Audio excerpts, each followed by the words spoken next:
This is what you are to me. Okay? You're a sticker now.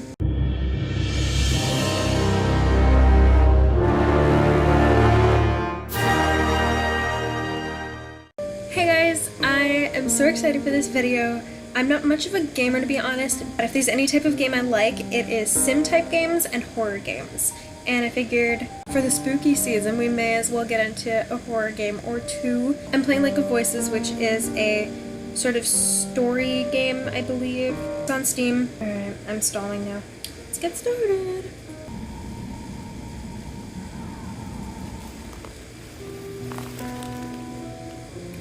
I suppose I should probably read it out loud. My grip on my lantern tightens as the fog around us thickens. While the forest in this area is relatively safe compared to Sinlos, I can't help but feel my hair stand on end the further we get. My free hand fingers the hilt of my sword, something akin to a nervous reflex. Have you seen it before? Bamel breaks the silence, either sensing my unease or assuaging his own. I hope it's the latter. I haven't. I've had no reason to go near this cursed lake until now. What of you? So I think Kika is me. She's very pretty. Bamel scratches his chin casually as though I asked what his favorite food is. I traveled a long way around it once before. Not so pleasant. Something about it just frays your nerves.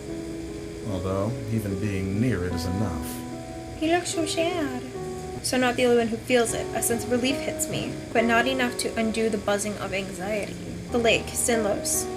Most try their best to avoid it all their lives. The hundreds who die attempting to cross its unearthly black water, dredged to death by the creatures lurking within, it aren't a secret.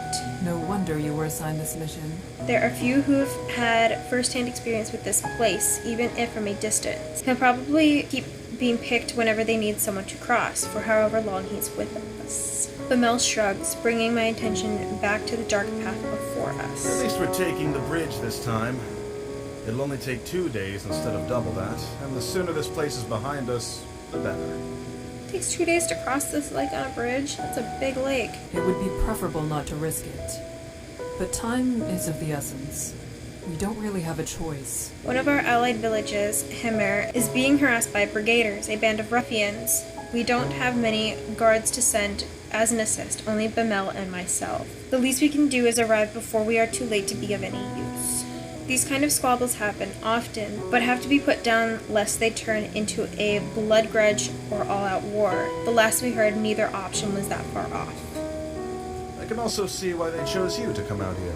I glanced at Bamel, an eyebrow raised. A slight smile plays across his lips. You're always so calm and so serious. Nothing can get to you. You're the best choice they had. A smile now tugs at my own lips. I would like to thank him, but that wouldn't be so calm and serious as he just described. And if that's how he sees me, I'd like to keep it that way.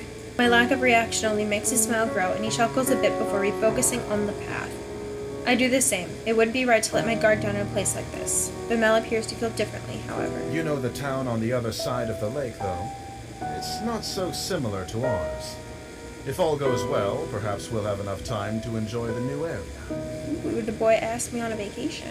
For the most part, I ignore him, nodding when applicable. Bamel is a talkative sort, and if chatting helps keep his worries down and his sword hand ready, I have no complaints. After a time, the thick fog surrounding us begins to clear. A slick wooden dock comes into view, and with it the sounds of water gently lapping at its sides.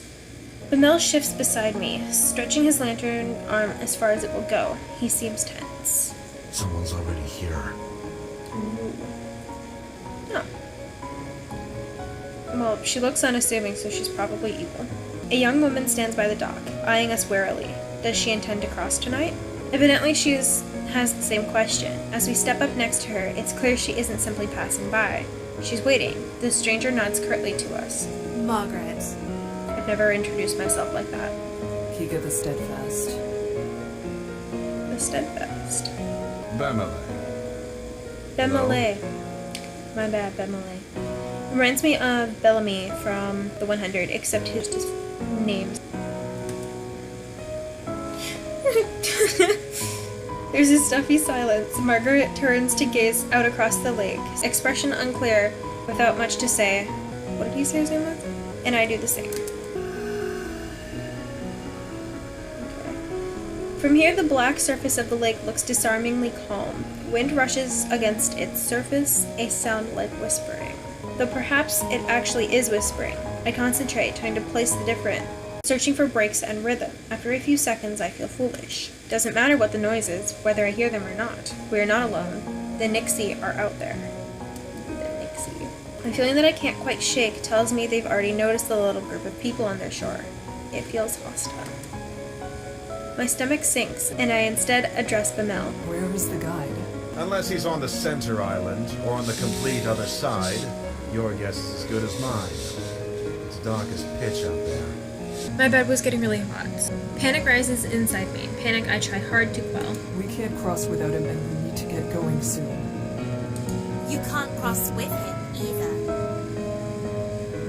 Margaret, did you kill their guide? The woman behind us, Margaret, cuts in with something like a snort. What? I know the guide will be here tonight. I have already made arrangements with him to cross. Bamela and I share a look. The woman seems haughty and willing to put up a fuss. I have his word he'll take me today. It would be wiser for the two of you to begin the trip around if you're really in such a hurry. Or you can make camp here and wait for him to make the trip back if you prefer. Why can't he take us all? I don't need to turn my attention to Bamel to know he's riled up. I step in before he can say something rash. Even if that is so, my companion and I must begin the trip tonight. Margaret is unimpressed and opens her mouth to argue We'll further. wait for the guide to arrive before coming to a conclusion about any of this. Ooh. She clamps her mouth shut and lets out a sigh. You can do as you like. With the matter tentatively settled, Bamel moves away. His finger begins to tap loudly against the top of his hilt. He shifts from one foot to another, then groans.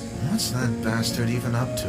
The guide's father is Garvin the Exemplar. Garvin never accepted the guide as his son, all the way up until he died, in this lake. Your statement could be seen as tasteless. Oh, Bamel rubs the back of his neck, his face regretful. my apologies to the guide.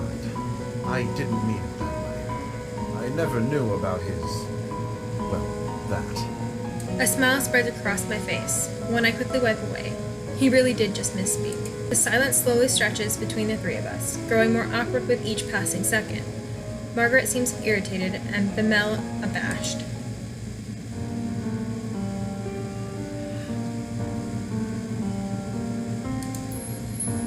I know you. You are brash but not intentionally cruel.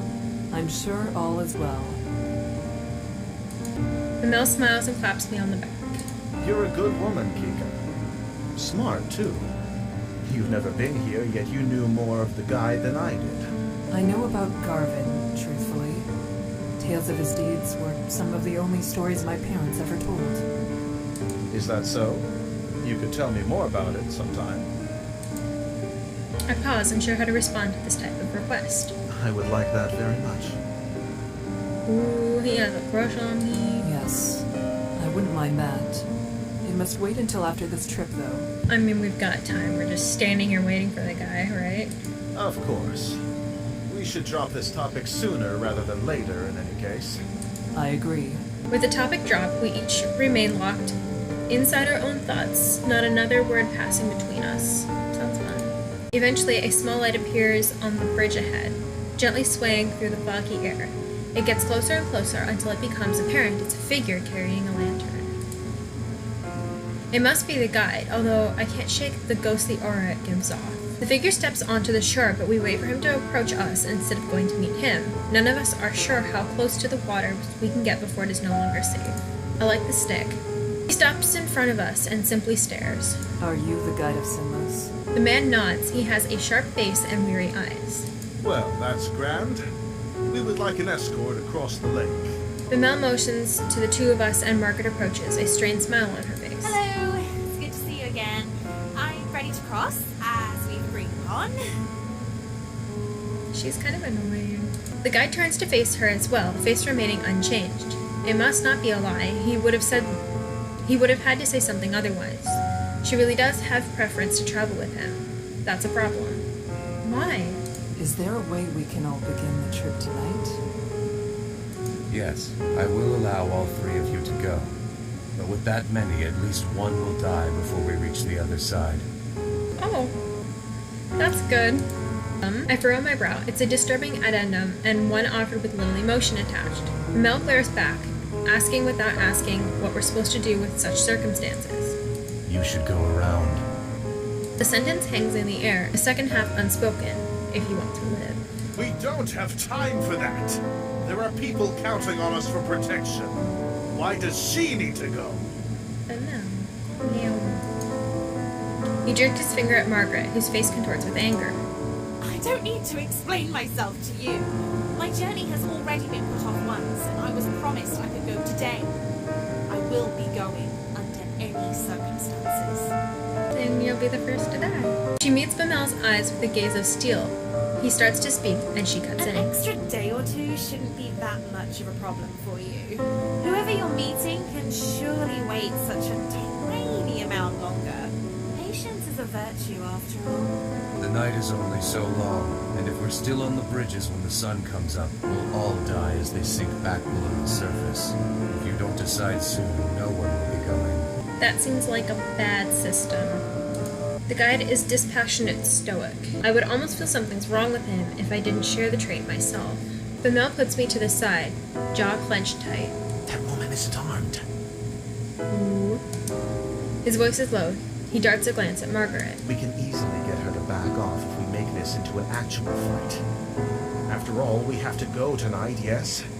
If one of us really is to die, it'll be her. Would staying be a worse fate than her death? I stare at the dock, refusing to meet Bamel's eyes, and tried to keep my voice as level as possible. We don't know her situation. This isn't a decision we can make for her. What? Bamel leans in closer, apparently having missed what I said. I remove the sympathy for her in my response when I speak again. The guide won't accept something like that, I assume. His face is grim. Then what else do you have in mind? First of all, you and I cannot split up. Either we both stay, or we both go. Right. That's not a question. I cross my arms, a hand on my chin. I have full confidence in my abilities and in Bamel's, but there's no reason not to believe the guy knows exactly what he's talking about. If we go, he might not be able to give the group the attention we each deserve. That would mean we truly would be putting Margaret's life at risk on top of our own. Oh no, I'm gonna believe we should go. And I believe you. Bamel's reply is firm. My steadfastness seems almost weak in compared to its certainty.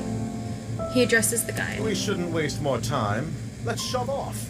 The guide slowly turns around without even a nod to show his agreement. Margaret stares at Bamel and me, something of resolve in her gaze. Then she follows after the guide. At least she didn't insist we stay behind. We should do what we can to protect her. It's our fault she's being put in even further danger. Exactly my thoughts. We will take care of everything. Maybe I'm being naive, but I have no intentions of letting anyone fall victim to this lake tonight. Those monsters can starve. I smile at him for a change, and Bamel eagerly smiles back. The art is so good. Like the mouths are so good. Like it's so simple, but it's really good. Good job, creators, artists.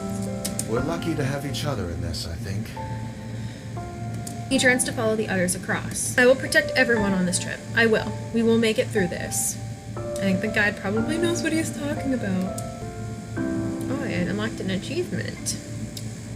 Then I step onto the dock to join him. As soon as I step onto the wood, the temperature drops. The light of my lamp shines against the water's surface as reflective as a mirror until we reach land again. Death is only one small mistake away. I fall into line with the guide leading the way.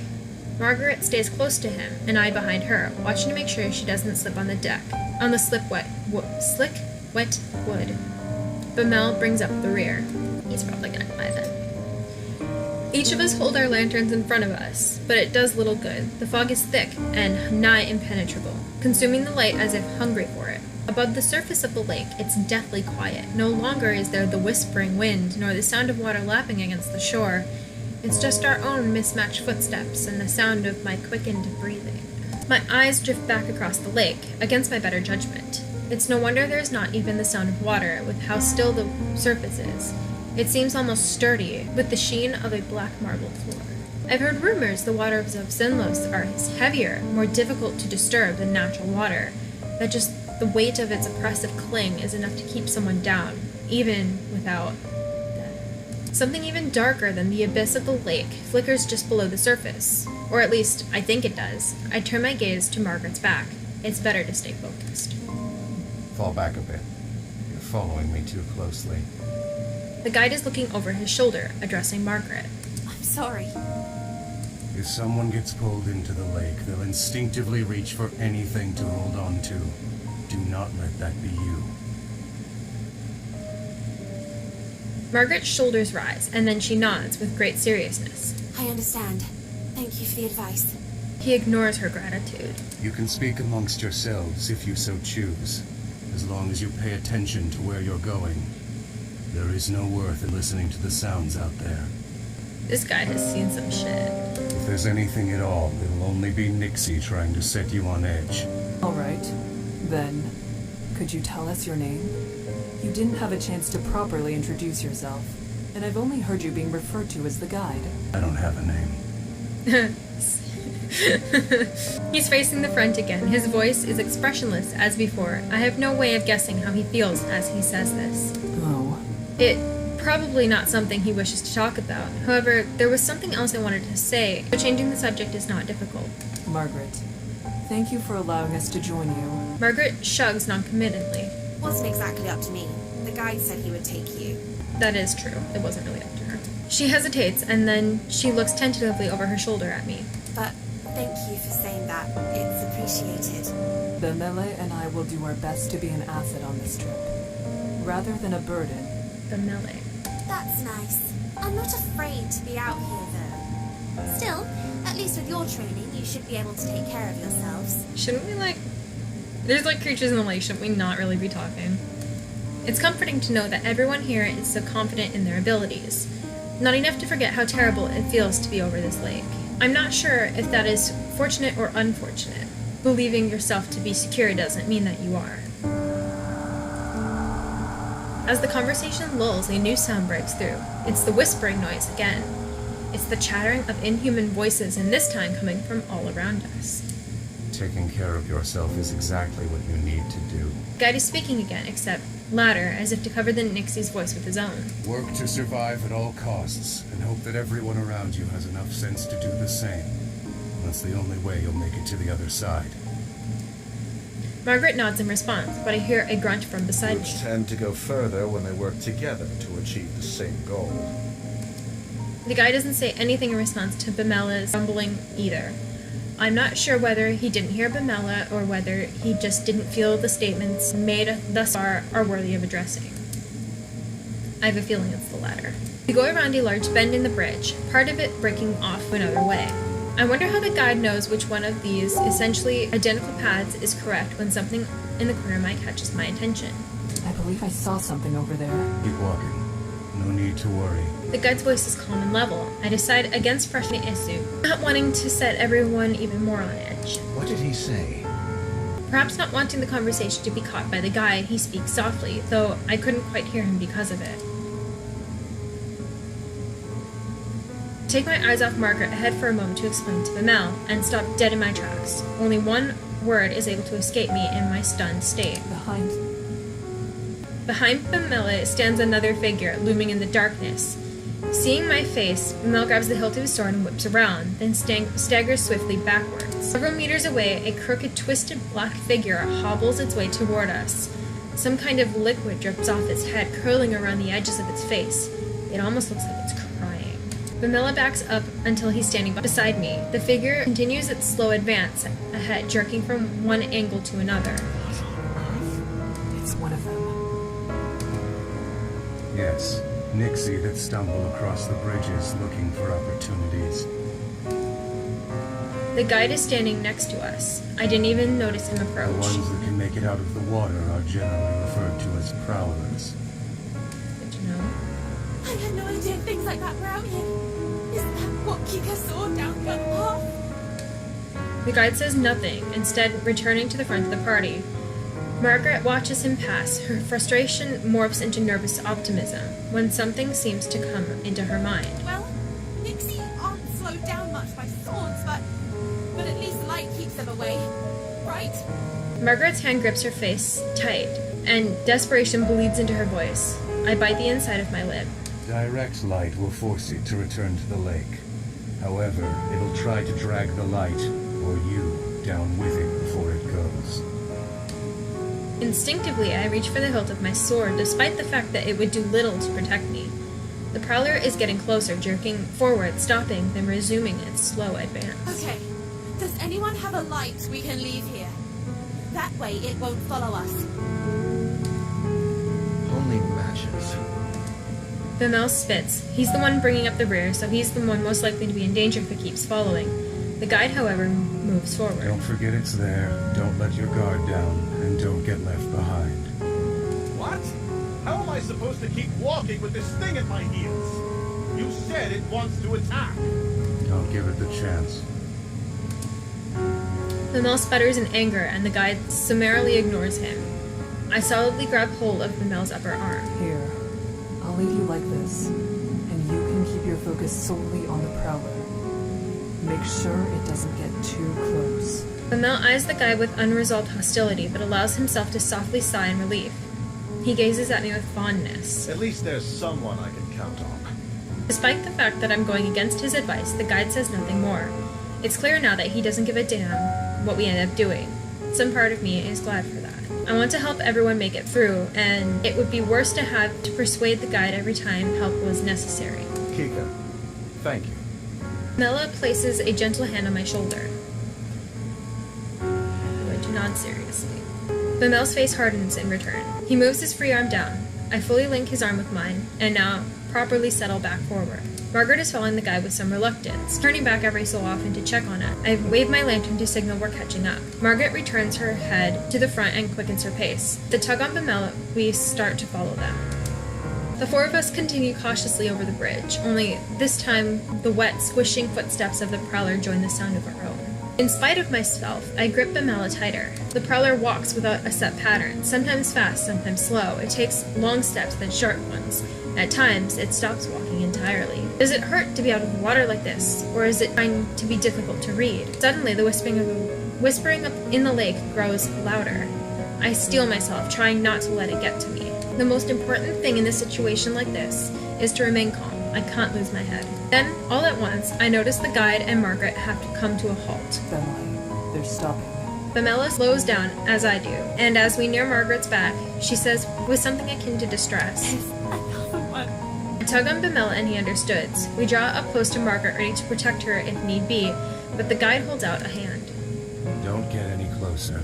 Just over his shoulder, I see another prowler stumbling toward us, white liquid dripping from its eyes. The guide's hand turns over in the air, palm up. Give me a lantern. We'll throw it. Margaret extends her own with a trembling hand, when Bimela speaks instead, his back still turned. If you have to take someone's, take mine. Yes, an extra light won't do us much good when we're standing this close together. Margaret takes Bimela's lantern from him, guarded relief displayed on her features. Thank you. She hands the lantern to the guide, whose hand grips it tightly, knuckles growing pale. Stay here. I can't throw it too far. The light will blow out before it reaches the Nyx. He steps closer to the monster, his movements light and confident. As he nears, the prowler starts to back away. Is it only the approaching light that's marking its retreat, or are they afraid of him? The guide is far enough away from us that the fog is partially obscuring him, hiding his movements.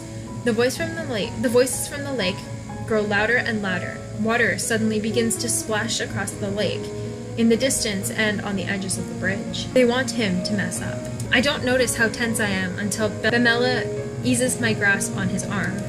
Then, suddenly, the guide takes multiple long and fast strides forward, throwing the lantern and jumping backwards to regain the lost distance. There's a sharp hiss and then a deep splash, and the voices of the Nixie grow quieter, not silent, but quieter. A sigh escapes me, and the guide comes back to our group. We should keep going before it comes. I glance at Bimela and realize he too is looking relieved at the guide before us. And then I see it. The first prowler, it's still there. It's right there.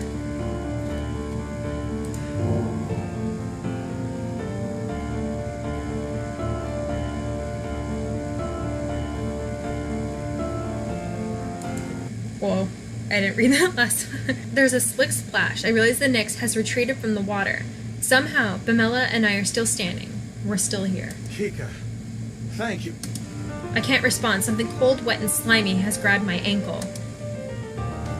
Kick it off. Yes, kick it off. I kick my leg out as fast as I can, and the Nyx hold slips. It can't pull with the momentum I've gained against it.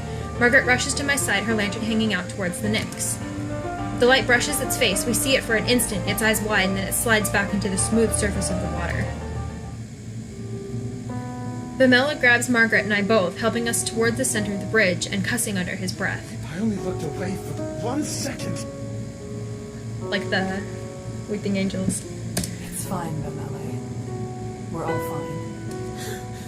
Are you actually alright? Margaret cocks her head down, examining my ankle, but there's nothing but a wet smudge across my trousers. I am fine. I say that, though I don't actually want to let go of Bamela. I need to, in order to relight our lantern and provide us actual safety, but I feel such a strong desire not to be alone in this moment. I shake my head roughly and let go of him, relighting the lantern as fast as I am able. Kika, thank you. Again. You saved my life. I won't let this happen again. Probably will. I think that's a pretty long game. Yes. Yes. It would be good for all of us to pay more attention. Margaret nods solemnly. Suddenly, it seems like we're all on the same side. It isn't only Bamela and I. She is with us in more than simply presence. The guide's voice, as cold as that monster's grass, enters my train of thought. We lost the lantern I threw. The Nyx grabbed it after the light went out. Margaret makes a noise. I glanced over, wondering whether she's upset, but there's a small smile on her face instead. It's better than them taking anything else. A nervous laugh bubbles up out of me, and just as quickly stops. Bamela chuckles in response, and our collective tension eases up, the adrenaline draining from our bodies. We need to keep walking. The guide starts down the bridge again, and we join him. I try to clamp down on the relief, the ease that wants to flood my head. It's not over. Prowler is gone, but so is Bamela's lantern. You can stay near me, Bamela, since your lantern is lost. I appreciate it. I mean, was there another option? That's kind of it, isn't it? Margaret goes on ahead of us, but Bamela stays by my side as I keep the end of the line. The breath of release from Margaret and Bamela is quickly swallowed by the somber atmosphere of Sinlos as well, replaced by the gravity of the near-death experience. Hello guys, I'm going to stop the video right there so it doesn't get too long. I hope you enjoyed it. Subscribe to see more of my October videos as well as other videos.